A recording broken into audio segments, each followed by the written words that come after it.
Ok, vamos lá.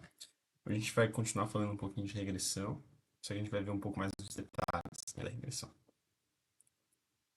Então a gente primeiro vai olhar em um modelo de regressão não linear, mas que a partir de uma função base a gente consegue trabalhar.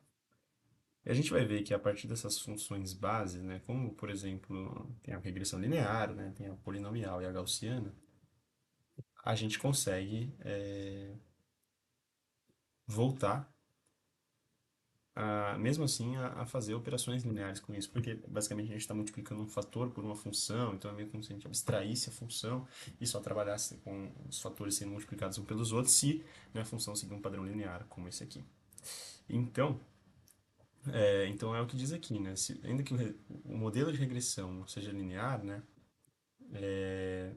a relação entre os inputs e a função ela é linear, então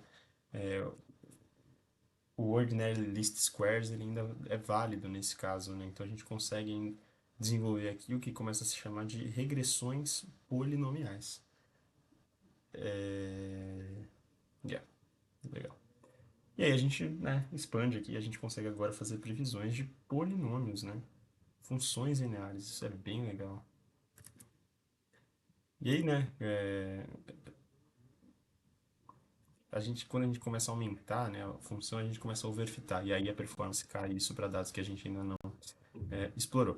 Então a gente começa a criar aqui um overfit. Então fica aí a dica, né? Quando você estiver fazendo uma regressão polinomial, não aumente muito o grau do seu polinômio. Do contrário, você vai, né, fazer um overfit no seu modelo de treino e aí quando você pular o teste, pode ser que isso não vire. Bom, aqui diz, né, que o MSI ele vai aumentando para anunciar uma ordem maior que 4, né? Então, está aí um overfit. Outra técnica de evitar o overfit, onde você esteja trabalhando, vai supor que você precisa trabalhar com mais de 5 parâmetros, né? Então aí você tem que usar outras regras, né? E dentre as outras regras que nós temos, a gente tem, que a gente pode usar, que é justamente a regularização. Era um método que a gente já falou, né? Era o método de Whopper Methods, se não me engano, que a gente usava na Feature Selection. Era isso? Não, não era um Wrapper Method, era um Embedded Methods que a gente usava. E a gente vai ver aqui agora mais um detalhe, né? Que é basicamente você adicionar, né? Adicionar o peso ao erro. Então você vai penalizar pesos muito altos, né? Então, assim, a regressão ridge, né? Que é essa aí que a gente coloca o peso ao quadrado, ela vai ainda assim usar todos os parâmetros disponíveis, ela nunca vai zerar. E aí a laço, ela já pelo contrário, ela vai conduzir uma seleção de algumas variáveis. Então vai ter algumas que vão zerar mesmo.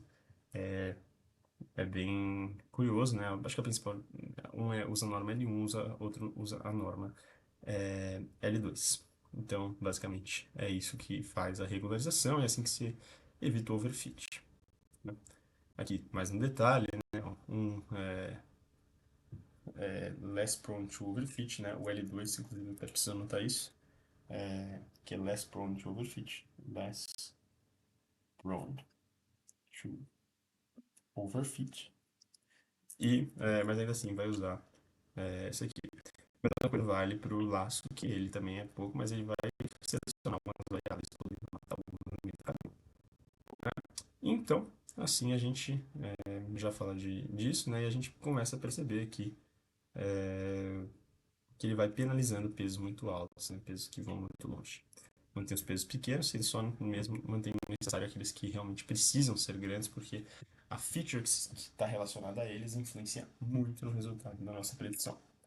Bom, e aí a gente tem agora também, ainda sobre regressão, a gente tem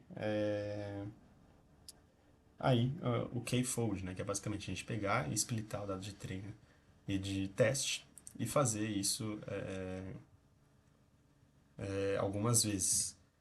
Então, primeiro você pega e treina e aí só treina o finalzinho. Aí depois você pega e treina um pouquinho antes do finalzinho. De forma que você vai treinando várias vezes e testando. É como se você aumentasse artificialmente o tamanho do seu modelo, né? Então aqui tem como que isso foi impactando o erro aqui. né? Legal aqui o resultado que isso dá. É, basicamente é isso. A gente consegue reduzir o erro aí de uma forma bem legal. E isso aqui é bem curioso porque a gente usa isso bastante, né? Essa parte de regressão para prever a qualidade de minério de ferro, né? Então, quando você extrai minério puro, ele tem uma quantidade sílica de minério, né? Aí você consegue, a partir dos dados que você tem disponíveis, né? Fazer uma previsão de qual vai ser a pureza do material no processo final, né? Baseado aí no histórico que você tem e tudo mais. É bem curioso o que você consegue tirar a partir disso. Aí tem até a distribuição do erro, tal, né? Da função de unicidade que você consegue mesmo de valor puro, né? E aí a gente pula aqui para a gente já tá falando aqui, tá?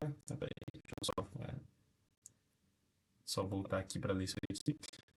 Tem aqui toda a função, tal. Então assim, uma variável multilinear pode prever, né, a concentração de ferro, e aí só em volta de uma pequena variação aqui, né? A gente tem até o nosso erro médio, né, UR e UR2, bem, tá bem adequado. Então, se você tem, né, a gente consegue aqui, né, the more flexible polynomial regression, se a gente tem a gente consegue até melhorar um pouquinho, né, com o polinômio, não tanto quanto o outro, né, mas ainda assim dá para melhorar, né? Então, mas basicamente aqui era só para mostrar que a gente consegue às vezes prever coisas importantes na indústria, como, sei lá, pureza do minério de ferro, né? Para algumas mineradoras como a Vale, isso deve ser algo bem importante. A gente consegue prever com um método relativamente simples, né? Um método puramente estatístico, não envolve nada aí de deep learning, nem nada absurdo. E aí agora a gente pula aqui para a seção de classificação, né? É, em que basicamente a gente tem que dizer se alguma coisa tá ok ou não. Se é isso ou não é, no caso aqui dessa peça aqui, se essa peça está adequada ou se essa peça não está adequada. E aí a gente vai introduzir aqui o que se chama de regressão logística. A regressão logística ela vai usar essa função de probabilidade para classificar alguma coisa de uma forma binária, né? Se esse valor aqui tiver uma probabilidade maior que um, maior do que meio, ele é a classe, ou o que você objetiva atingir, caso contrário, não é. É, Basicamente, o que ele vai fazer é só transformar um modelo linear em um modelo de densidade de probabilidades com valores entre 0 e 1, né? Então, bom, tá facinho isso aqui é bem tranquilo de entender.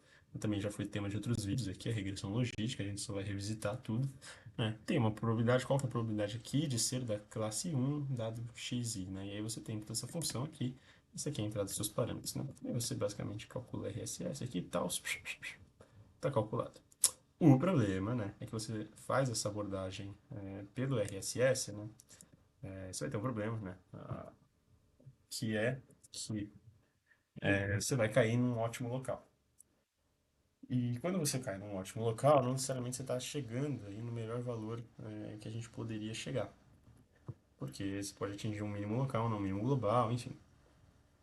Então, o que a gente tem que fazer é usar, né, a abordagem da Maximum Likelihood, que é a abordagem, né, usando aí a questão do erro e tal, né, é uma abordagem diferente, né, seria ao invés de usar o LS, né, na regressão, a gente usaria aqui a Maximum Likelihood, a gente faz todo o processo, a gente vai chegar nesse valor aqui, e aí sim é uma função côncava que a gente consegue otimizar os gradientes de uma forma bem tranquila. E aí você consegue fazer uma boa previsão dos seus valores. Isso aqui, no caso, era para